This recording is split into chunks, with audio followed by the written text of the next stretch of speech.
You're listening to Workplace Perspective, an employment law podcast presented by Sapphire Legal. Workplace Perspective is a regular podcast series for employers and employees focusing on education, training, and the law to help organizations of all sizes develop and maintain successful workplace relationships.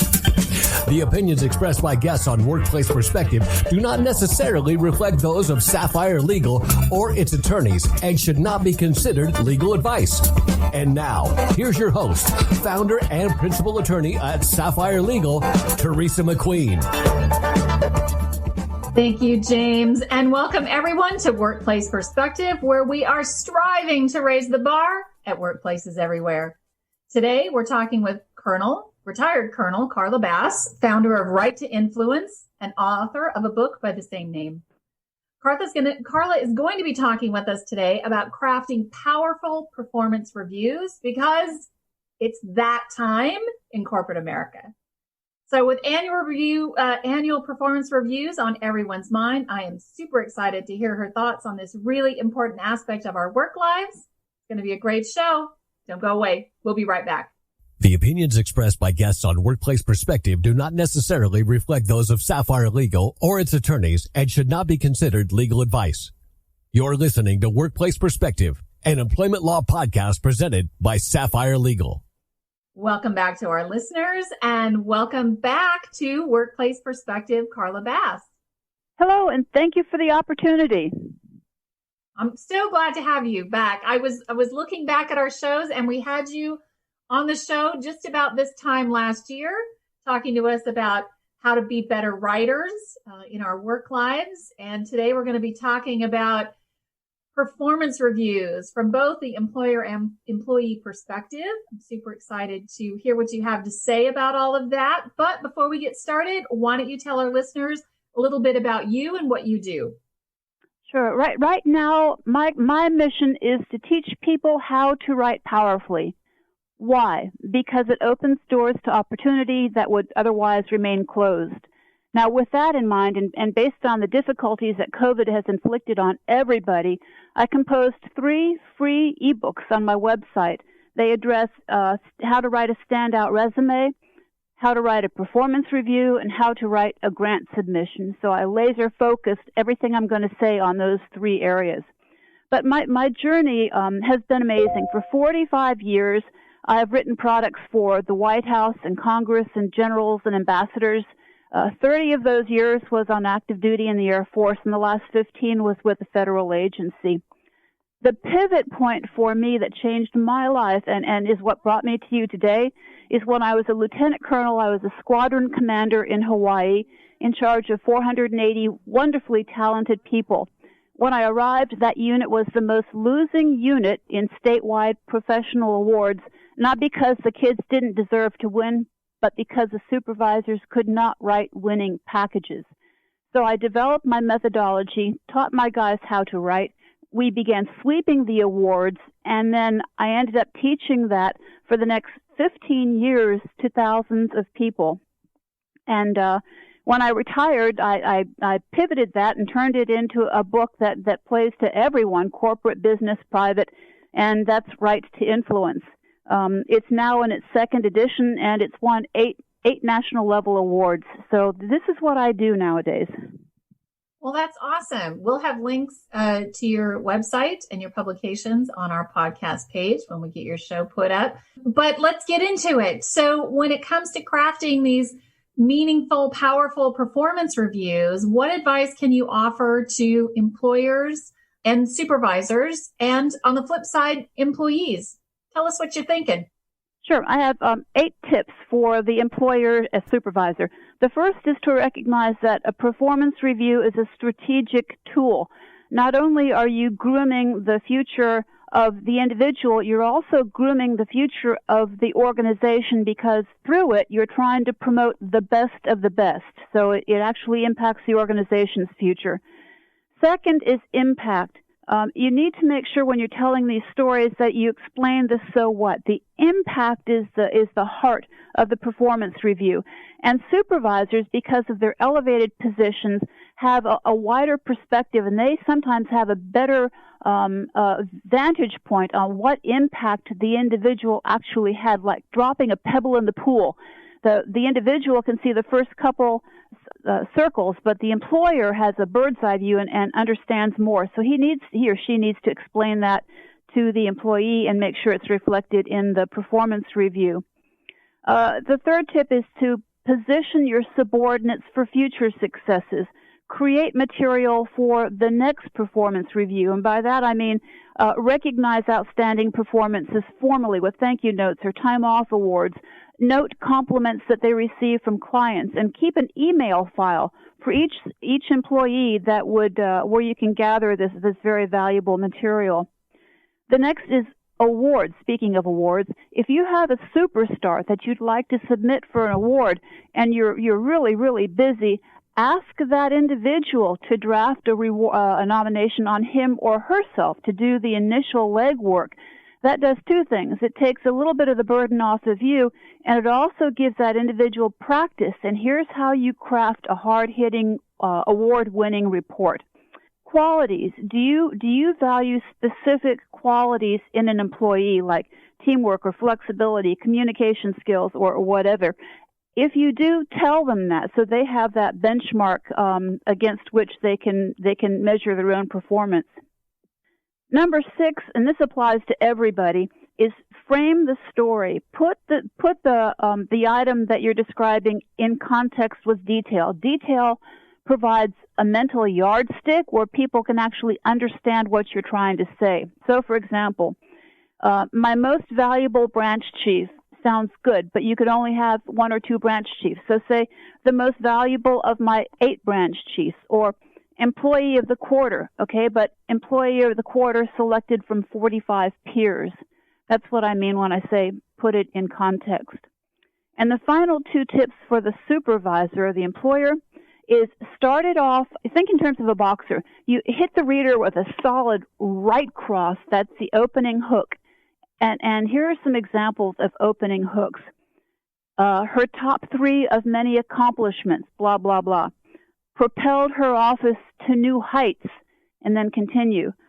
Impervious to stress, he, An opening hook like that tells the reader, pay attention, what follows is important. So that's the criticality of the open hook. The last words, the closing words, are as important as the opening hook because that forms the final impression. So examples of a closing hook, the closing words would be, excelled in this top job, or her proactive can-do approach is contagious, or place in positions to influence others. So you've basically got a sandwich. You've got the hard-hitting opening, the center that focuses on the impacts and has the details, and then you've got the closing. So those are the thoughts for the supervisors. And for the employees, it's so painful to write. Let me stop you right there. Hang on just a second, Carla. Yeah. Let me ask you something, because we're going to take a break and we'll come back and talk about the employee part of it. But let me ask you this about the supervisors. Mm-hmm. So those are awesome thoughts. That's great. I love putting things in context, the hook. But give us, just before we take a break, what are some traps to avoid for supervisors? Because you're looking at doing 10 reviews and it becomes formulaic. So are there some traps to kind of avoid that were pretty obvious traps for employers? Yeah, and actually, I can actually talk to some of that when I get to the tips for the employees. But the traps would be, don't write in bureaucratic blather. You have to make if you're trying to do well by the employee, you have to make every single word count, every single space of that allocated area for your review.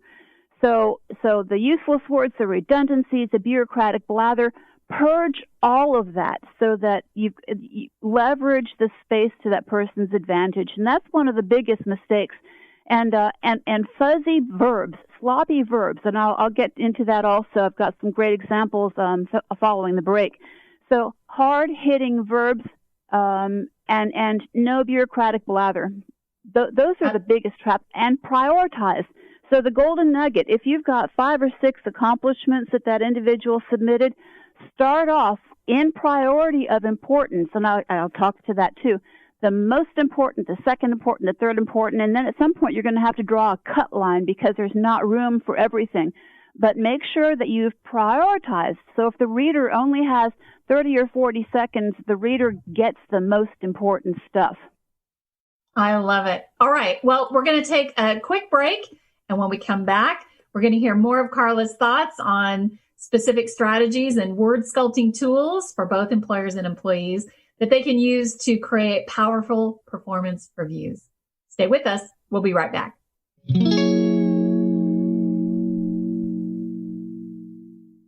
The average time a resume spends on an HR manager's desk is 7 seconds, and most of them are tossed aside. Now imagine if one of those resumes belonged to Yasmin, who was living in a shelter, juggling 3 jobs. I had to be resilient. That's something that you can't teach. Or if that resume was from someone who worked 12-hour shifts at the recycling company with my dad, who's 72. That taught me a work ethic that I carry with me every day. We rely so much on a resume, yet it could never tell the full story of someone. Growing up where I did, a lot of things could have gotten in the way of my goals. But I learned to push through, and that's what I bring to work every day. So maybe it's time we look beyond the resume and look to Grads of Life. Discover new ways to develop great talent that are so much more than what's on paper at gradsoflife.org. A public service announcement brought to you by Grads of Life and the Ad Council. If you enjoyed today's show, do this. Share us. Like us. Give us a review on your favorite podcast app. It sure means a lot to us, and it ensures that more people tune in and raise the bar at workplaces everywhere. Welcome back, everyone. We are talking about the importance of creating powerful performance reviews from both the employer and the employee perspectives with author Colonel Carla Bass. So let's keep going. You've got more tips for our employees, right? Employees, yep. So here we go. There's so much to say, so little time here. The first thing is own your success. You're not bragging. Write objectively. Make sure you're made or unsure of if you have problems. Pretend you're writing about somebody else, but this is your success. You have every right to own it. The next is keep a job journal. Record accomplishments as they occur. So that you don't lose those golden nuggets in the haste of trying to figure out what did I do 10 months ago. As you record the accomplishments, make sure you capture those details and the impact. Here's an example of a bullet that failed to capture the impact and how it can be improved. Developed and implemented a new marketing strategy. That sounds great, but it's only half a tennis swing. Finish it off by saying catapulted sales 30% this quarter alone, other divisions now emulating her approach. So that's an example of a hard-hitting, completely developed bullet. Once you gather all of the information that you think qualifies for the input, like I said earlier, triage it. Determine what is the most important, and you triage it based on a couple of factors. One, did this accomplishment have visibility external to your organization? Was it a first such occurrence? Did it demonstrate teamwork or leadership or the other qualities that your boss seeks? Was it on time or under budget? Did you get accolades for it? And if so, if some important person complimented you, perhaps you can actually quote what that individual said in your input to the performance review. People sometimes don't think about that. Did you set a benchmark? So those are factors that you consider when you're triaging all that information that you gathered. The next tip is write proportionately.